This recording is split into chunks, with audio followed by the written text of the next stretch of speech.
In this video, we're going to explore the dark energy plotline in the Mass Effect Trilogy. This was an original concept that Bioware had for the story that they scrapped before they wrote Mass Effect 3. We'll be diving into the nitty-gritty details of this plotline and discussing whether or not it would have worked as the main story. Keep watching to see it all. What's up, everyone? Big Dan here, and I wanted to let you know that I recently launched channel memberships. This is for those of you who enjoy my videos and want to show some extra support. It's totally optional, but if you're interested, here are the benefits you get by becoming a channel member. For $5 a month, you get your name in the credits of my videos, access to custom designed emojis in chat and comments, member badge next to your name in comments and chat, priority reply to comments, and access to members only posts in the community tab. To become a member, click on the join button below this video or follow the link in the description. Without further ado, let's dive right in. As all of us know by now, the ending to Mass Effect 3 was so controversial and disappointing that fans started searching for alternatives. Petitions were made asking Bioware to change the ending, fan theories like the indoctrination theory were created to provide alternate meanings, and gamers even latched on to Bioware's other cut ideas as a way to cope with the disappointment over the color swap finale. One of these ideas was the dark energy plotline, which Bioware developer Drew Karpyshyn, the lead writer of Mass Effect 1 and 2, had mentioned on his blog as a story idea that the studio had considered but never fully implemented. But before we dive into the details of the dark energy plotline, here's a brief introduction to what dark energy actually is. Discovered in the late 20th century by astronomers, dark energy is dubbed the fifth force of the universe along with gravity and electromagnetism. This mysterious energy is contributing to the rapid expansion of our universe. In the Mass Effect game world, it also has technological applications, most notably the mass relays, which make faster than light travel possible. Dark energy can be manipulated through the usage of Element Zero, and also harnessed through the use of biotics. So what does any of this have to do with the ending of Mass Effect 3? Drew Karpyshyn shed some light on this dark energy plotline during a 2013 interview with Video Game Sophistry. In the current version of Mass Effect 3, the Reapers were motivated to harvest all advanced organic life as a twisted way to prevent the destruction of all organics. But in the dark energy plotline, the Reapers' motivations were completely different. The Reapers discovered that dark energy would eventually lead to the destruction of the universe. Basically, the universe would expand so much that it collapsed in on itself in an event which Karpyshyn called the Big Crunch. The Reapers also noticed that advanced organic civilizations using dark energy through biotics and the mass relays were actually hastening this eventual end of the universe. So when civilizations grew too advanced, the Reapers would come in and wipe them out. But that's a little bit bland, isn't it? Hey, we see you using too many biotics, so we gon' kill ya. But Bioware didn't stop there.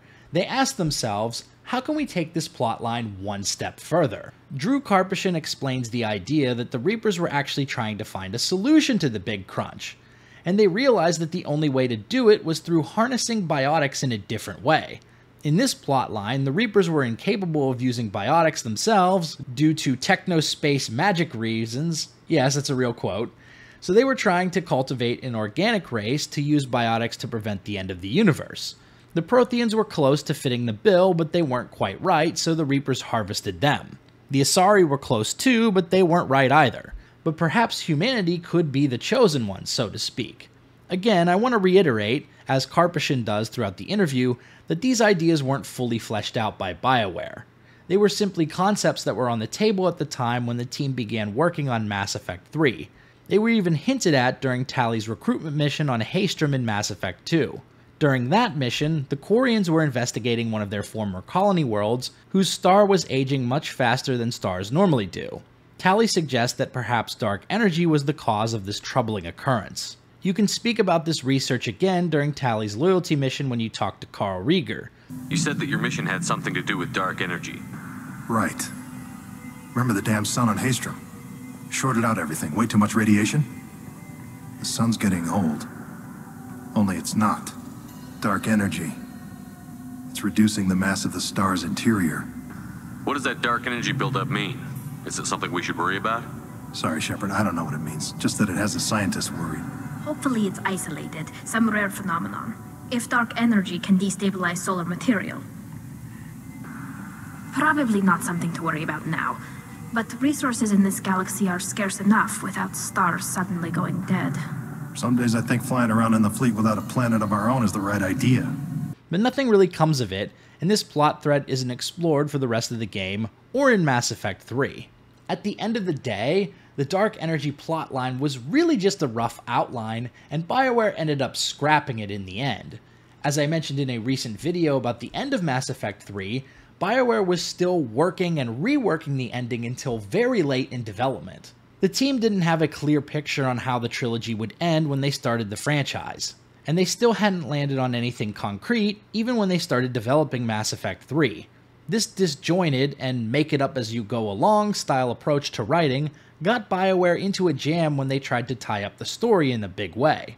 But this begs the question, could the dark energy plotline have worked better than the story that we actually got? I'm not so sure. For starters, dark energy makes for a poor antagonist. Dark energy is simply a force of nature like gravity. It has no motivations and cannot be reasoned with. The best stories have a clear enemy or opposition to the protagonist, and throughout the story you'll gain an understanding of why that enemy is opposing you. You know, the source of the conflict. Also, how would the player solve this problem at the end of the game? Imagine that the Reapers come forth and say, "Hey Shepard, we're trying to actually solve this dark energy problem." Then what happens? Does Shepard just press a button and fix the problem? Does the commander ascend into Reaper form and help the Reapers somehow? Does he just say "fuck you" and just destroy the Reapers instead? How could the player resolve the dark energy problem in the last 15 minutes of the game? Or let's be generous and say you find out in the beginning of the game. How does the commander solve the dark energy problem throughout the course of the game? The dark energy narrative would be incredibly difficult to pull off if it were the core problem to be solved in Mass Effect 3. I believe that fans latched onto the dark energy plot because it was so vague. This meant that each individual fan could fill in the details and create their own personal headcanon for the story. Drew Karpyshyn explains this beautifully during the interview. You know, I find it funny that fans hear it, they hear a couple things they like, and then in their mind, they add in all the details that they specifically want, and they talk about how awesome it is. And that's the thing with vague ideas, or we always joke that vaporware is always perfect. Anytime someone talks about the new greatest game coming out, it's perfect until it comes out. And it's because we're hopeful. I think people are basically hopeful, and we want it to be great. And so we imagine exactly what we want it to be, but nothing ever is exactly what we want it to be. Whatever we came up with, it probably wouldn't have been what people imagine it would be. While I do find the dark energy plotline interesting, I don't necessarily think it would have been better than what we got in Mass Effect 3. However, it could potentially play an interesting role in future games. Dark energy has a side appearance in Mass Effect Andromeda as the Scourge, but it was really tangential to the plot. Some NPCs would be like, "Hey, there's this deadly dark energy Scourge stuff that we keep seeing all over Andromeda." And Ryder would just be like, "Damn, that's crazy." Maybe that's the best way to use it in future games as well. A side plotline rather than the core conflict of the story. So there you have it, an overview of the scrapped dark energy plotline in the Mass Effect Trilogy.